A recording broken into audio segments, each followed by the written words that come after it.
Önök egy pártpolitikai intifádát szeretnek itt rendezni, ahol visszamondják a baloldal összes hazug vádját Magyarországgal szemben, amit önöktől hallottam, az tiszta politikai propaganda. Ezt én nem rovom föl önöknek, hiszen önök parlamenti képviselők, és végül is, hát ha ehhez van kedvük, akkor legyen így. Hiszen kétség kívül, hogy vannak nézetkülönbségek a bizottság elnökasszonya és Magyarország között, amiket én szándékosan nem hoztam szóba, tekintettel arra, hogy Európáért végezzük a munkánkat az elnökség keretében. És szerencsétlen dolognak tartom, amit az elnök asszony csinál, hogy a nézetkülönbségeket rávetíti az elnökségi munkára. Ez nem helyes szerintem.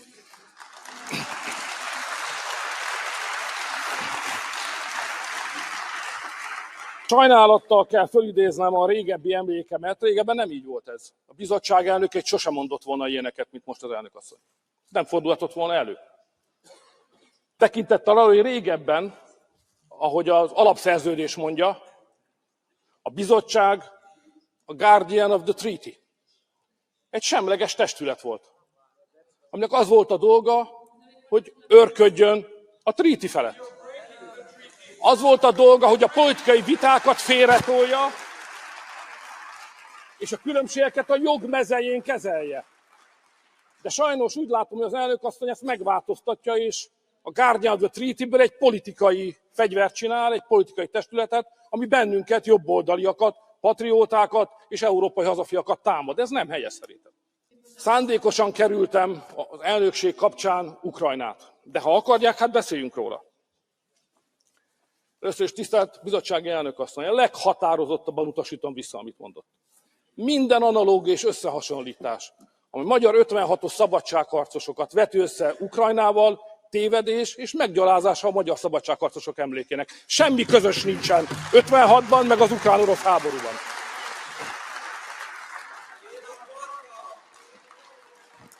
A magyar szabadságharcosok nevében minden fals, félrevezető történelmi analógiát visszautasítok.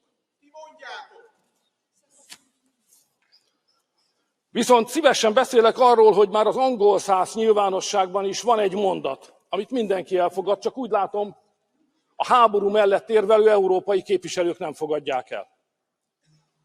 Ahogy az angol száz sajtó írja, ha győzni akarunk, először kell, hogy legyen elég bátorságunk, hogy beismerjük azt, hogy vesztésre állunk. Mert az a helyzet, hogy vesztésre állunk az ukrán fronton. És önök itt úgy tesznek, mintha ez nem így lenne. A valóság az, hogy a bizottság elnökasszonyának is köszönhetően az Európai Unió meggondolatlanul, téves számítások alapján és elhibázott stratégiával vágott bele ebbe a háborúba. Ha győzni akarunk, a mostani vesztes stratégiát meg kell változtatni. Ez egy rosszul megtervezett és rosszul végrehajtott stratégia. Ha ezen az úton megyünk tovább, veszíteni fogunk. Ha azt akarjuk, Ukrajna ne veszítsen, akkor stratégiát kell váltani. De itt azt javaslom, hogy ezt fontolják meg. Minden háborúban kell, hogy legyen diplomáciai tevékenység, kell, hogy legyen kommunikáció, direkt vagy indirekt kapcsolattartás.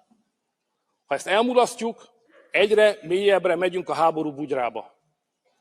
Egyre kétségbeesettebb helyzetek lesznek, egyre többen halnak meg, százezrek halnak meg, most is még mi itt beszélünk, ezrek halnak meg Ukrajnába. Ennek a konfliktusnak ezzel a stratégiával nem lesz megoldása a harctéren.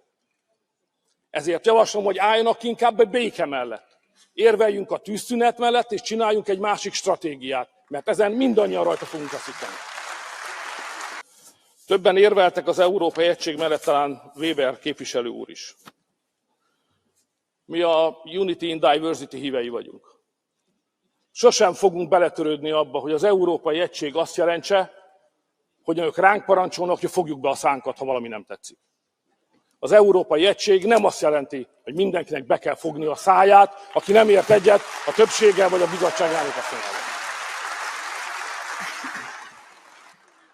Magyarországon a parlamentben van kétharmados többsége a kormányzó pártnak. De soha nem fordulhatott volna elő az, amit önök műveltek. Az, amit önök tettek.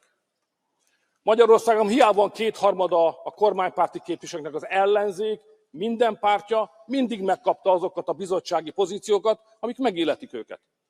De önök megfosztották a patriótákat ettől is. Önök akarnak bennünket kioktatni demokráciáról. Ez egy képtelenség.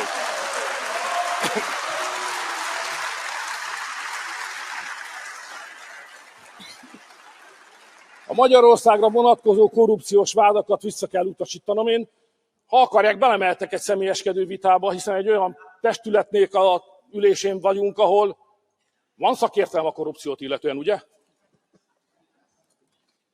Önök akarnak, ez a testület akar korrupcióról kioktatni bármilyen tagállamot? Ezt komolyan gondolják?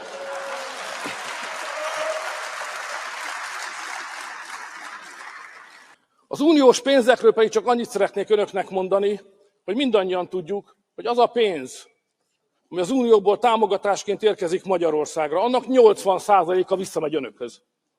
A Magyarországnak adott támogatás 80%-a az önök cégeinek zsebében van.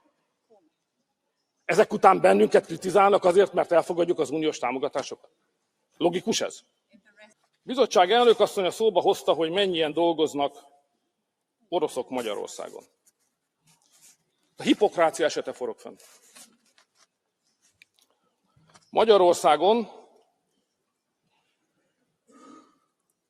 3000-en dolgoznak. Tavaly évben 3000 engedélyt adtunk ki, összesen 7000-en dolgoznak. Von der Leyen azt mondja, egy német asszony. Mi van Németországban, von der Leyen asszony? Németországban 300 000-en dolgoznak. 300 000 orosz, és ön vádol engem. Kedves Perez elnök asszony! Spanyolországban 100 000 orosz dolgozik. 100 000 orosz Spanyolországban. Engem vádolnak? Franciaországban 60 000 orosz van. 60 000 orosz dolgozik. És önök Magyarországot kritizálják, ami 7000 számunkkal. Ez fair? Az igazság az, hogy nem azért jöttem ide, hogy ezeket a tényeket az önök fejére olvassam. Eszem ágába se volt. Azért jöttem, hogy bemutassam a magyar elnökség programját. Szerettem volna elmondani, hogy baj van. Szerettem volna elmondani, tisztelt frakcióvezetők, hogy versenyképességi baj van, hogy migrációs baj van, hogy változtatni kell. És van néhány javaslata a magyar elnökségnek, amit tárgyalunk a többi kormányfővel, de szeretnénk, ha a parlament is támogatja, ezért jöttem ide. Önök pedig egy ilyen pártpolitikai összecsapást csináltak ebből a találkozót. Mélyen sajnálom. De nem fogok adós maradni önöknek. Egyikőjüknek se. Ha megtámadnak bennünket, meg fogom védeni a hazámat. Köszönöm szépen.